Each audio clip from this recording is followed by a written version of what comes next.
Are you looking to buy a home but don't know where to start? Let's go find out how.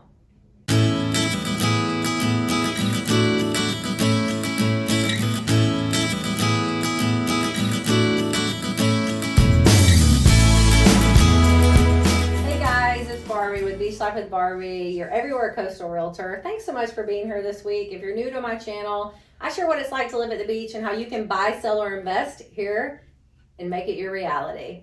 We are so excited to have Jamie Zeitz with Homebridge with us today. He is one of the country's top producing mortgage originators with a lot of niche markets, specializing in renovation loans, condo loans. He's called the coach because of all of his education training that he does. This guy has a lot of knowledge. And today he is going to share with us what it's like to purchase a home, whether you're looking to use your VA benefits, a conventional mortgage, a jumbo mortgage. We are kicking off a series and we're going to go ahead and get started. Thanks, Barbie. I appreciate it. You know, we talk a lot about the loan process. How do you buy a home? And whether you are purchasing a condominium or a beachfront home or you're taking advantage of your VA benefits, it's really all the same process. You know, I always say a loan is a loan is a loan, which ultimately says, what do you start? You start by finding a reputable local mortgage professional, and then you talk to them about your personal finances and the information they need to gather, including documentation, to find out, one, where you qualify to purchase, but also where you're comfortable to purchase, so you don't get yourself into a situation that you're not comfortable with your home payment. Very important. I would say the biggest key once you find that reputable lender is follow the leader. They're going to ask you for information and they're going to ask you for documentation. You might not like it. It's semi-invasive process, right? But when you look to borrow money, that's part of the deal. So if you follow the leader and do everything someone asks of you, the process can be very simple and very smooth.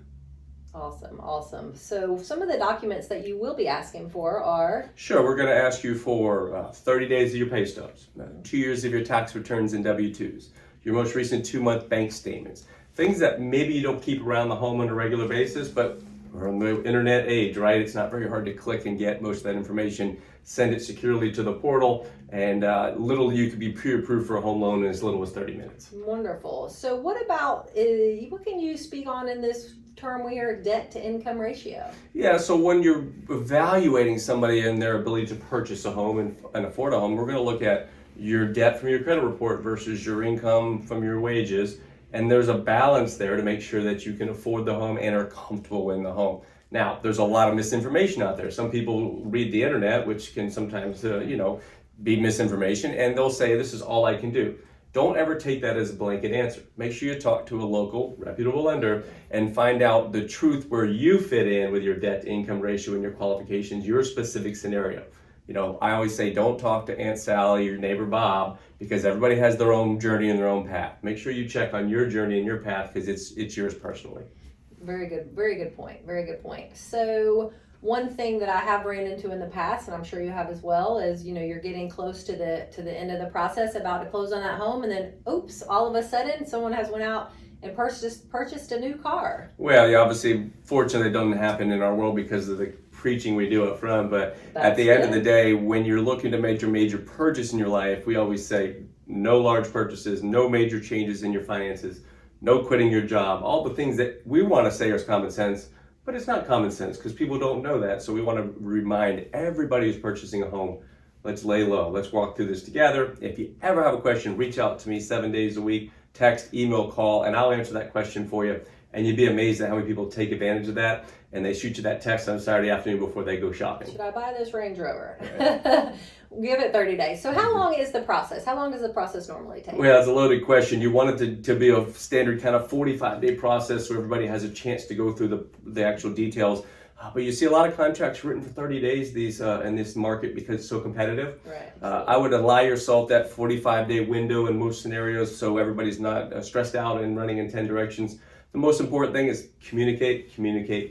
As long as everybody's communicating, the process can be really seamless. And there's nothing better than when you're at the closing table and someone says, man, that was a lot easier than I ever expected. Wow, that is great to hear. That's a wonderful thing to hear. And I'm sure you hear it a lot because your team is amazing.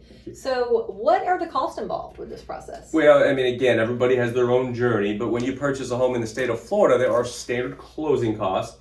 You pay taxes to the good governor, you pay some title costs, you pay your mortgage lender particular costs, and then you collect an account for your taxes and insurance. Everybody's is going to be different, but know going in that you're going to have costs out of your pocket above and beyond just the loan requirements. Absolutely. Very good point. Very good point. Any other tips about the process? I would say just be open and honest. Communicate regularly with your mortgage professionals. Let everybody be part of the team and follow their lead. If everybody just does what they're asked and is honest, and everything's on the table from the beginning, you'll have a really good experience. Awesome. One thing we didn't touch on in any of the other videos in this series is investment homes. And I know that's a big market here in Florida. So if you wouldn't mind just taking a little minute to kind of touch on that. Sure. A lot of people are looking to expand their portfolios into other areas, and in buying investment homes or multi-family homes is part of that process. And the difference there is a lot of people don't realize in the state of Florida, it's going to be a minimum of 15% down payment. And then generally you see a little additional down payment based on how they're structured. So you want to do your homework up front before you start shopping to know you have enough funds to cover that and all the other homes that you might own at the same time. But there's great opportunities out there for investment properties in Florida. I think in the next 15 to 18 months, you're going to see more and more of them. Absolutely. So I think it is a great idea to expand your portfolio from where you are today. And to be a second home versus an investment home, how many days do you have to stay in your home? Well, the thought is that you're going to live in that second home during parts of the year at some point. And it has to make sense for a vacation home.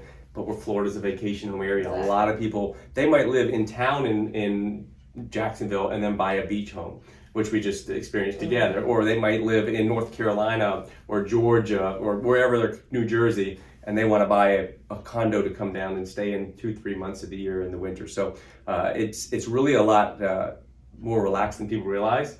And we're seeing more and more of it, especially in this era of Airbnb and things that people are taking advantage of. Yeah, wonderful. Well, thank you so much, Jamie, for all this amazing information. Thanks, Barbie. It's been great. Hey, everybody. I sure hope you enjoyed this video this week and found some value in it. Please reach out to Jamie and his team at Homebridge. The link to his website is in the description below. And as always, if you need anything, just let me know and have a blessed day.